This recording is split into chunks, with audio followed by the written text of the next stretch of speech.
கிறிஸ்துவுக்குள் அன்பான தேவனுடைய பிள்ளைகளே, கர்த்தராகிய இயேசுவின் நாமத்தில் உங்கள் அன்போடு கூட இந்த அருமையான காலை வேளையில் வாழ்த்துகிறேன். நன்மையும் கிருபை நாள்தோறும் என்கிற இந்த நிகழ்ச்சி ஏராள மக்களுக்கு ஆசீர்வாதமாக தேவன் வைத்து வருகிறார். உங்களுக்கும் இந்த நிகழ்ச்சி ஆசீர்வாதமாக இருக்கும் என்று ஆண்டவருக்குள் விசுவாசிக்கிறேன். கர்த்தர் நிச்சயமாக உங்களை ஆசீர்வதிப்பார். இப்பொழுது நாம் எல்லாரும் சேர்ந்து ஒரு அருமையான பாடலை பாடி ஆண்டவரை உயர்த்த போகிறோம்.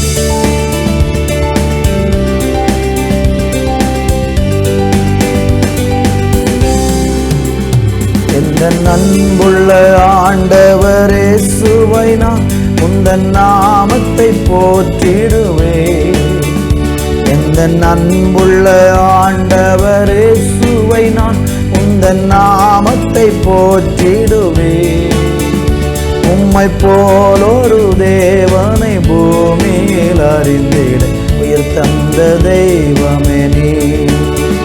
உம்மை போலொரு தேவனை பூமியில் அறிந்திட உயிர் தந்த தெய்வமே நீ.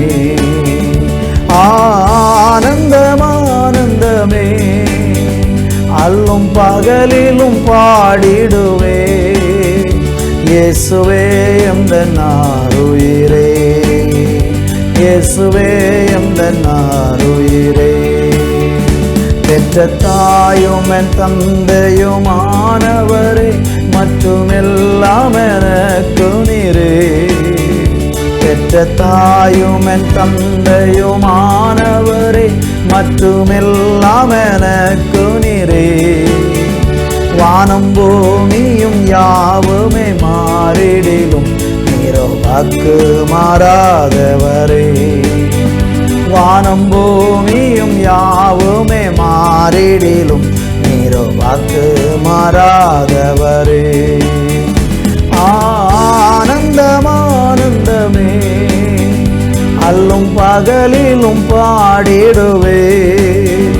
இயேசுவே எந்தன் ஆருயிரே, இயேசுவே எந்தன் ஆருயிரே. ஆனந்தம் ஆனந்தமே அல்லும் பகலிலும் பாடிடுவே. இயேசுவே எந்தன் ஆருயிரே, இயேசுவே எந்தன் ஆருயிரே.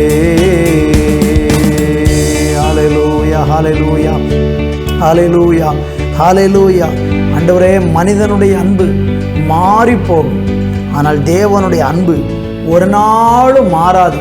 தகப்பனே, இந்த உலகத்தில் எல்லாருடைய அன்பு மாறிப்போனார், உங்கள் அன்பு மாறாமல் இருக்கிறதற்காக உமக்கு நாங்கள் நன்றி செலுத்தி நன்றி செலுத்தி நன்றி செலுத்தி நன்றி செலுத்தி மகிமைப்படுத்துகிறோம், மகிமைப்படுத்துகிறோம். கரங்களில் எங்களை தாழ்த்துகிறோம். ஆசீர்வதியும் இயேசு கிறிஸ்துவின் நாமத்தில் ஜெபிக்கிறோம் எங்கள் ஜீவனுள்ள நல்ல பிதாவே. ஆமேன், ஆமேன். அன்பு தேவனுடைய பிள்ளைகளே, இந்த நாளிலே தியானிக்கும்படியாக சங்கீதம் 27:10 நாம் வாசிக்க போகிறோம். என் தகப்பனும் என் தாயும் என்னை கைவிட்டாலும் கர்த்தர் என்னை சேர்த்து கொள்ளுவார். வாசித்து கேட்ட இந்த வேதவசனத்தில் சங்கீதக்காரனாகிய தாவீது தன்னுடைய வாழ்க்கையில் கடந்து போன பல வழிகளை குறித்து அவர் சொல்லுகிறார்.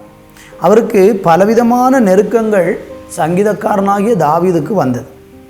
பல சூழ்நிலைகள் யாரையெல்லாம் அவர் அதிகமாக நம்பியிருந்தாரோ அவர்களை எல்லாரும் அவருக்கு எதிராக செயல்படுகிற சம்பவங்களை வேதத்திலே நம்ம பார்க்க முடிகிறது. உலகத்தில் உறவு என்பது கடவுள் நம்ம கொடுத்த ஒரு பெரிய ஆசீர்வாதம். ஆனால் அந்த உறவுகளுக்குள்ளே பல நேரங்களில் கசப்பான அனுபவங்கள் இருக்கிறது. அந்த உறவுகள் நம்மளை நேசிக்கவும் நம்ம மேலே அக்கறை கொள்ளுகிறதுமான உறவுகள் உண்டு. ஆனால் நம்மை நேசிக்கவும் நம்ம மேலே அக்கறை கொள்ள வேண்டிய பல உறவுகள் நம்மை நேசிப்பதற்கு பதிலாக பல விதத்தில் நம்மளை துன்பப்படுத்துகிற சூழ்நிலைகள் நம்ம வாழ்க்கையில் வந்திருக்கும். இந்த செய்தியை கவனிக்கிற உங்கள் வாழ்க்கையில், உங்கள் குடும்பத்தில் அல்லது உங்களுடைய வாழ்க்கையில் உள்ள உறவுகளில் ரொம்ப நெருக்கமான நபர்களால் நீங்கள் காயப்பட்ட சம்பவம் உங்களுக்கு கட்டாயம் நினைவுக்கு வரும்.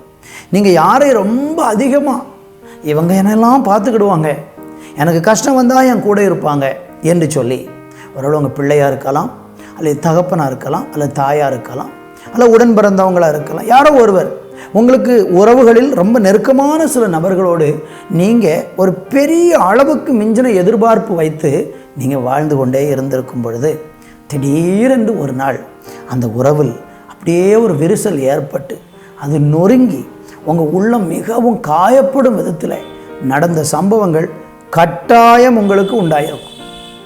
நிச்சயமாக உண்டாயிருக்கும். அது குடும்பத்திலேயா இருக்கலாம், அல்லது வெளியிலையா இருக்கலாம், அல்லது சபையிலையா இருக்கலாம், அல்லது ஏதோ ஒரு விதத்தில் ஏற்பட்ட உண்மையான உறவின் அந்த பிரிவு நிமித்தம் இன்றைக்கி மனம் வருந்தி கொண்டு நீங்கள் இருக்கிறீங்கன்னா ஒன்று சொல்கிறேன், உலகத்தில் ரொம்ப நெருக்கமான உறவாக எல்லா சூழ்நிலையிலும் நம்மளை நன்றாக புரிந்து நம்மளை உண்மையாகவே நேசிக்கிற ஒருவர் உண்டென்றால் அவர் ஆண்டவராகிய தேவன் மட்டும்தான். தாவீதினுடைய வாழ்க்கையில் இப்படி பலரையும் நம்பி அவர் காயப்பட்டு போனார். பாருங்கள், உலகத்திலே இருக்கிறதுலையே பெரிய உறவு என்ன? தகப்பன் தாய். அதுக்கப்புறம் தான் நம்ம அந்த தகப்பன் தாயினுடைய வயிற்றில் நம்ம பிறந்திருக்கிறோம். அதுக்கப்புறம் தான் உடன் பிறந்தவர்கள், மற்ற உறவுகள் எல்லாமே. ஆனால் தாவீதுக்கு பாருங்கள், உலகத்தில் ரொம்ப நெருக்கமான உறவாக இருக்கிற தகப்பனும் தாயும் கூட கைவிடுகிறதான ஒரு சூழ்நிலைகள் அவனுடைய வாழ்க்கையில் வந்தது. இந்த செய்தியை கவனிக்கிற நீங்கள் உங்கள் பிள்ளைகளால் புறக்கணிக்கப்பட்டிருக்கலாம், உங்கள் பெற்றோர்களால் புறக்கணிக்கப்பட்டிருக்கலாம், அல்லது யாரோ ஒருவர் உங்களுடைய உறவை முறித்தது நிமித்தம் மிகுந்த மன வருத்தத்தோடு கூட சஞ்சலத்தோடு கூட நீங்கள் வாழ்ந்து கொண்டிருக்கிறீங்கன்னா இன்றைக்கி கர்த்தர் சொல்கிறாரு, அவர் உங்களை சேர்த்து கொள்ளுவாராம். அவர் உங்களை சேர்த்து கொள்ளுவாராம், அணைத்து கொள்ளுவாராம். வேதம் சொல்லுகிறது, திக்கற்ற பிள்ளைகளுக்கு அவர் தகப்பனாக இருக்கிறார் என்று சங்கீதம் 68:5 சொல்லப்பட்டிருக்கிறத நம்ம பார்க்குறோம். எந்த சூழ்நிலையில் இருந்தாலும் உங்களை ஆதரிக்கிற நல்ல உறவுள்ள என்றென்றைக்கும் நிலைத்து நிற்கிற ஒரு உறவுடையவர் ஆண்டவராகிய தேவன் மட்டுமே. எனவே இந்த உலக உறவெல்லாம் அவசியம்தான். அதெல்லாம் நீங்கள் வைத்திருந்தாலும் முதலாவது நீங்கள் நெருக்கமான ஒரு உறவில் இருக்க வேண்டியவர் இயேசு மட்டும்தான். இந்த உலகத்தால் காயப்படும் போது நம்ம காயம் ஆற்றுகிறதான அந்த உறவு தேவனோடுள்ள உறவில் மட்டும்தான். எனவே இன்றைக்கு உங்கள் வாழ்க்கையில் அந்த தேவனோடுள்ள உறவு உங்களுக்கு உண்டா? நீங்கள் உலகத்தில் காயப்படும் போது ஆற்றுவதற்கான ஒரு இடம் தேவனுடைய சமூகம் என்பதை நீங்கள் புரிந்து அந்த உறவை நீங்கள் வைத்துக்கொள்ள ஆசைப்படுறீங்களா? இன்றைக்கு இயேசு கிறிஸ்துவுக்காக உங்கள் உள்ளத்தை திறந்து கொடுங்க. இயேசு கிறிஸ்துவுக்காக நான் வாழ போகிறேன்னு தீர்மானம் பண்ணுங்க.